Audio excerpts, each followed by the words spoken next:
आज जो मैं आपको घटना बताने वाला हूँ ये दिल्ली के लाजपत नगर में रहने वाली एक फैमिली के साथ घटती है। और जब से मैंने इसके बारे में पढ़ा है ना भाई, मुझे रात के 2-2 बजे मेरी नींद खुल जा रही है यार। इतनी सारी चीजें उसकी दिमाग में चलने लग रही है, अचानक मैं उठ के बैठ जाता हूँ बेड पे। तो अगर ये वीडियो आपके पास रात को पहुंची है तो आई वुड रिकमेंड कि आप रात में ना ही देखो तो ज्यादा बेहतर है। और जिस फैमिली के साथ ये घटना घटी वो हम में से किसी के साथ भी घट सकती है। अक्सर हम में से कई लोग पढ़ाई के लिए या फिर जॉब के लिए अपने शहर से बाहर जाते हैं और किराए पर कमरा लेते हैं। जब हम किराए पर कमरा लेने पहुंचते हैं तो हम सब चीज के बारे में पता करते हैं कि भाई साहब रेंट कितना है, मेंटेनेंस कितना देना पड़ेगा, बिजली पानी का कितना बिल आता है, प्रॉपर तरीके से पानी वानी आता है कि नहीं, मेड मिलेगी कि नहीं मुझे, ठीक है। ये सब चीजें, बेसिक चीजें हम इंक्वायरी करते हैं अपने लैंडलॉर्ड से। पर जो चीज हम अंडर एस्टिमेट कर देते हैं वो ये, पड़ोसियों से हम इंक्वायरी नहीं करते हैं कि उस घर में कितने लोग रह चुके हैं पहले, उस घर की कंडीशन कैसी है, सेफ तो है ना रहना, ये सब हम चीजें नहीं पूछते हैं। और फिर जब हम उस घर के अंदर आते हैं तो हमें ऐसी एनर्जी फील होनी स्टार्ट हो जाती है कि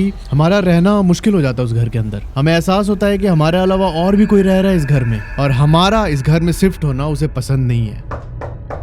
कुछ ऐसा ही होता है दिल्ली में रहने वाली आशिमा के साथ। आशिमा दिल्ली के लाजपत नगर वाले इलाके में रहती थी और अगले 2 दिनों में उनकी शादी होने वाली थी। तो दिल्ली में कुछ ऐसा सिस्टम होता है कि जिसके भी घर में शादी है, जो 4-5 फंक्शन होते हैं, जैसे मेहंदी हो गई, सगाई हो गई, संगीत हो गया, तिलक हो गया, उसके बाद शादी, ये 4-5 चीजें एक टाइम पे फिक्स होके कर दी जाती हैं। आशिमा के घर भी कुछ ऐसा ही होना था। 4-5 दिन का फंक्शन था पूरा। तो आशिमा के पिताजी ने लाजपत नगर के अंदर ही एक पुरानी सी कोठी थी जो कि खाली पड़ी थी, उसको रेंट कर ली 4-5 दिनों के लिए।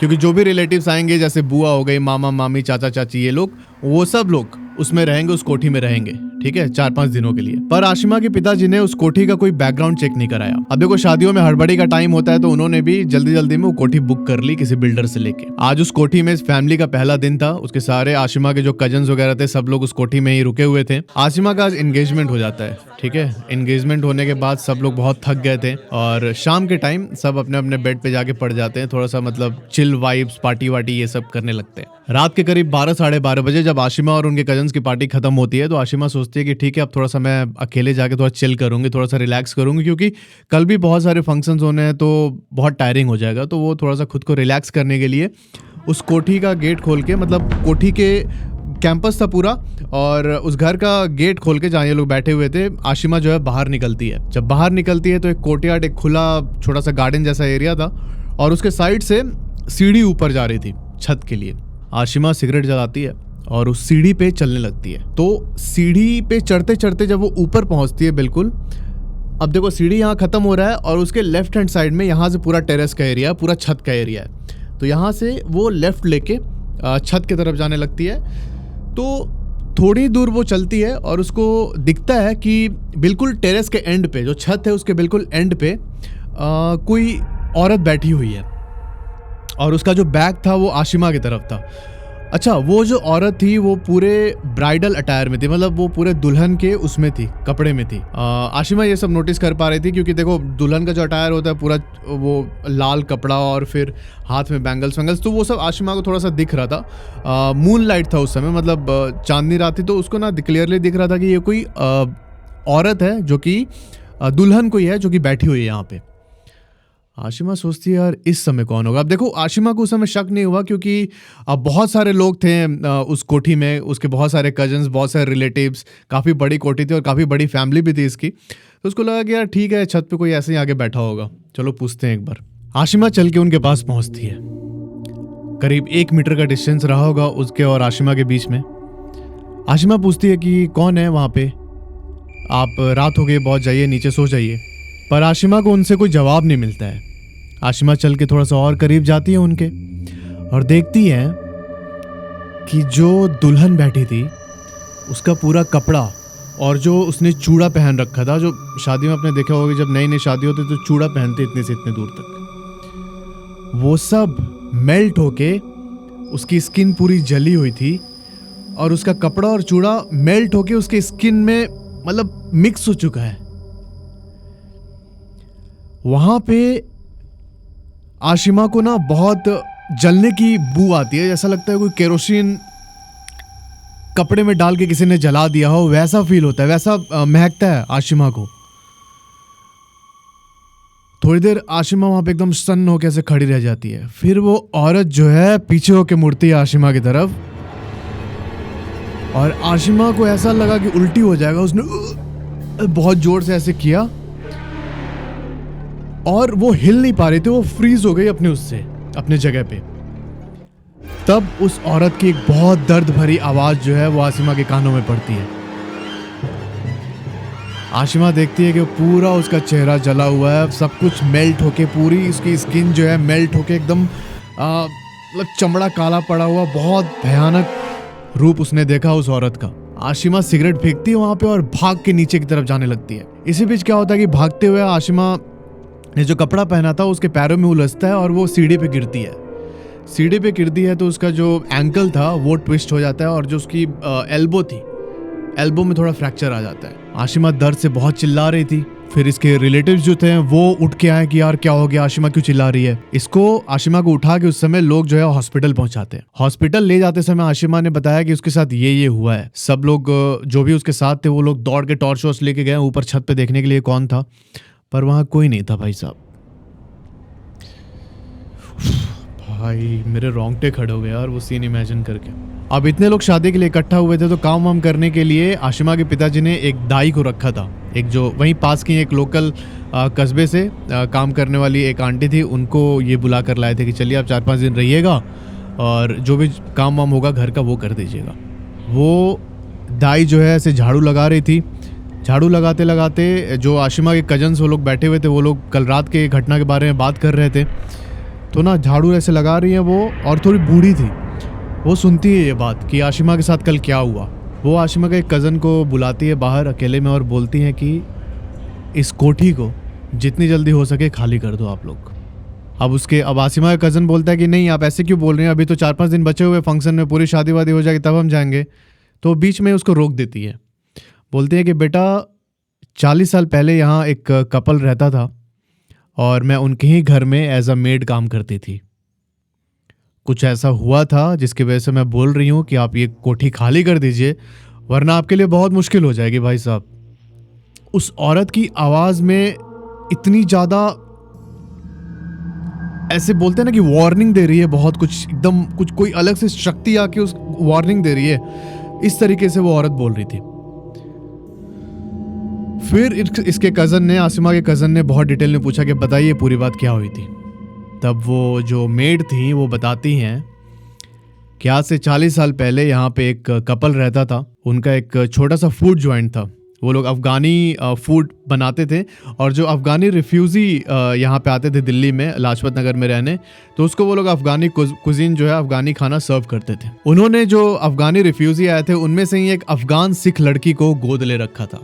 धीरे धीरे वो लड़की बड़ी हुई और बड़ी होने के बाद वो लड़की जो है उसने भी सीख लिया था सब कुछ, कुकिंग वुकिंग करना, और एज अ शेफ उसी फूड जॉइंट में वो काम करने लगी। लड़की बहुत सुंदर थी और खाना वाना भी ढंग से बना लेती थी, तो इनके पास जो है कस्टमर्स की भीड़ हमेशा लगी रहती थी। अब जो ये कोठी है और जहाँ पे पूरा फूड जॉइंट था, इसके जस्ट बाजू में ही एक फैमिली रहती थी और उस फैमिली का जो बड़ा बेटा था उसका इस अफगान लड़की के साथ अफेयर हो गया।